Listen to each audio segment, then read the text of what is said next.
This is LBC. I'm Clive Bull with you till 10. Now, London's black cabs have promised to bring chaos and congestion and confusion to the capital in protest against the growing presence of a smartphone taxi service called Uber.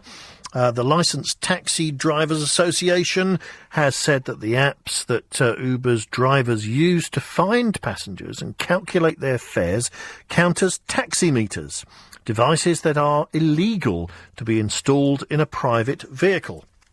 The LTDA has complained to Transport for London, TfL, but the government body has said that Uber's vehicles are not equipped with taximeters, since there's no connection between the device and the vehicle, so they don't count as meters as such.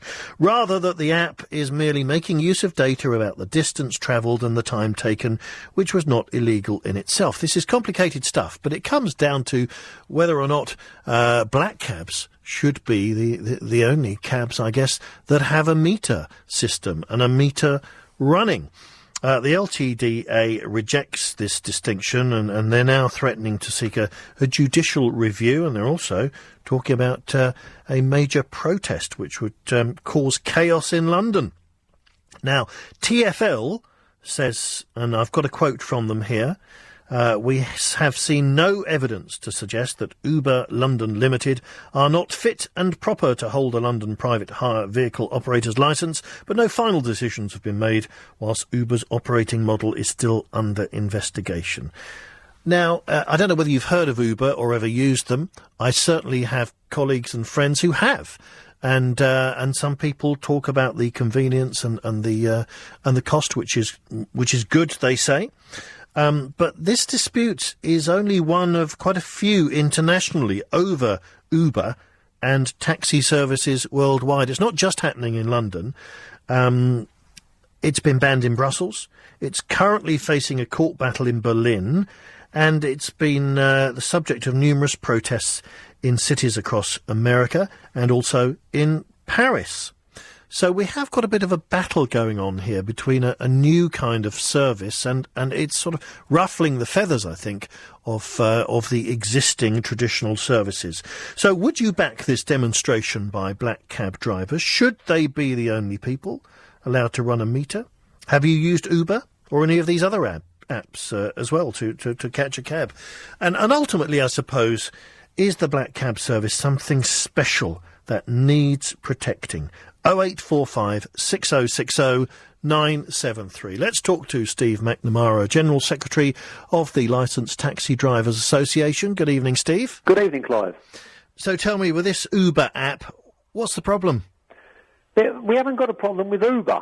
Uber is another minicab service. The taxi trade in London have been in competition with the minicab industry since the 1960s and more recently since they were licensed around 2000, 2001. And Uber is just another minicab app, and there's lots of them, and we haven't got a problem with Uber. The problem that we've got is with Transport for London, who are not enforcing the private hire vehicles laws with regard to Uber.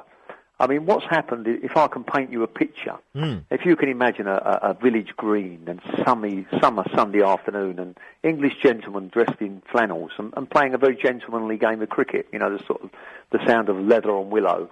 And we're all in our flannels, and the umpire, who is TfL, is also in his flannels, and it's all very civilised. Right. And us, the taxi trade is one team, and the private hire vehicles and the private hire companies, you know, the big names that you know, are the other team. And we're in competition and have been playing so for some time.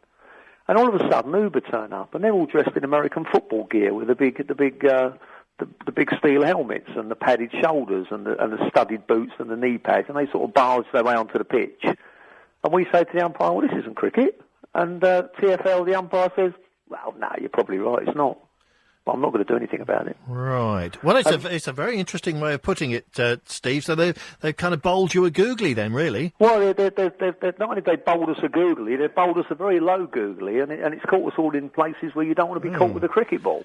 Well, what is your beef, though? Why are you saying they're not playing by the rules? Well, then? I'll explain it to you, Clive. It's very, very complicated, but there's lots and lots of reasons that Uber are operating in breach of the existing laws. I'll simplify them as best I can, and I'll give you the best two simplistic answers. Go on.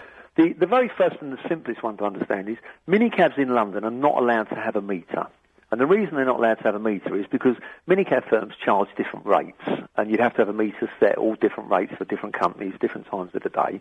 And the main principle of a private hire company is you pre-book. You phone your local minicab firm, or you phone one of the big ones, or you use your app, or you email them, or you do it online, and you say, pick me up from LBC and take me to I don't know, King's Cross. Mm-hmm. And they say to you, yes, fine, it's that's going to be £10 or £15 or £20 or whatever it is. And you know exactly what you're going to pay. Because they don't need a meter, because the job is pre-booked. So they know what they're going to do, they know the distance, and they know what they're going to charge. And obviously, if you then thought that was too expensive, you could ring another private hire firm and get a quote from them. That's how it works. Well, Uber have got a PDA in their vehicle, and the way it works is it measures the journey on time and distance. It's a meter. It's a taxi meter. And when you get to the other end, they don't give you a price when you get in. You get to the other end, and they tell you how much it is. Well, actually, you get a receipt through on the email. And it's broken down into time and distance, which is exactly what a taxi meter does. Now, so that's the point of argument then, because they say it's not a meter, really. Their cars are not equipped with meters. Clive, what they say is, look, it walks like a duck. It quacks like a duck. It's a duck.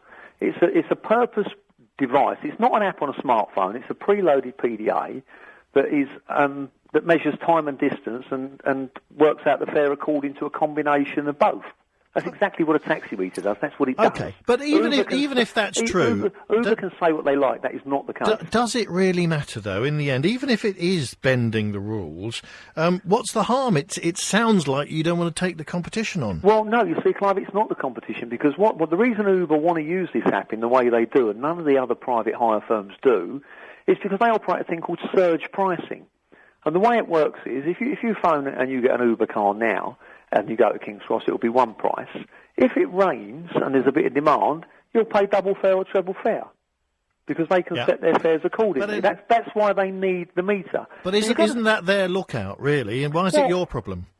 No, it's not our problem. So what we've got here, Clive, and I'll come to the other problems with Uber in a minute.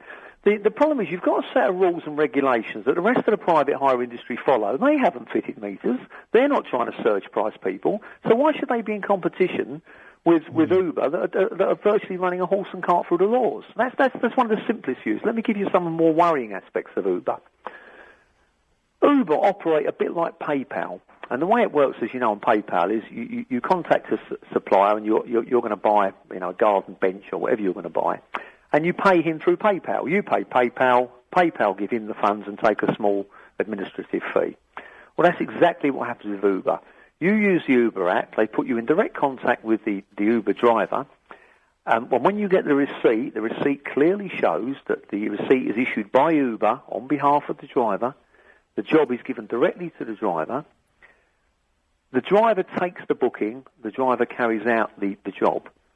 The Private Hire Vehicles Act says that if you take a booking, it has to be taken in a licensed centre, it has to be taken by a licensed operator. In other words, there's always a comeback because it's the operator's licence. That's not happening here. It's going straight through to the driver. The driver's taking the booking directly. Now, okay, you could say once again, well, that's only a small breach of the rules. And of course, we're getting lots of these small breaches now, all adding up. The problem arises, Clive, is if there's ever a serious accident and you get one of these multi-million-pound claims, the insurance company are going to say, well, actually, this booking was taken illegally. It wasn't taken through an operating centre, therefore we're not paying out, you're not insured. But you make it sound as if you're doing all of this for us passengers, but you're not really, are you? You're worried about the competition. No, Clive, this is hand on heart. Uber is not a threat to the taxi trade in London. Why are you threatening to disrupt London and create chaos? Well, I'll tell you why, Clive. The problem with this is the laws are there to set standards.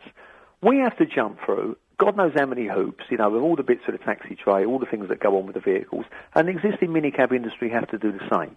And TfL's job is to regulate and to enforce these laws. Now, in this particular case, they've decided not to enforce them against Uber. Now, you've got to ask yourself, well, why wouldn't TfL wish to enforce those laws?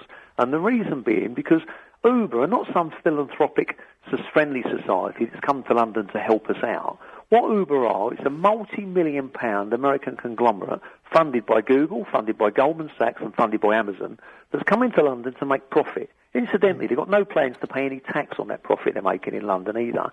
So what we're worried about is this becomes the norm, where everybody just does exactly what they want, and that would affect the taxi trade in London.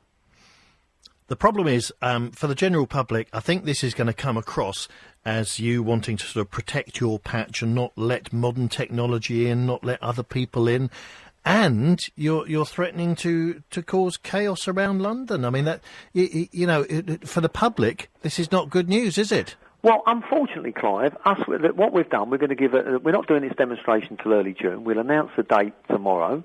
We're going to give the public as much notice as possible. We'll tell the public when and where it's taking place, so they're fully aware.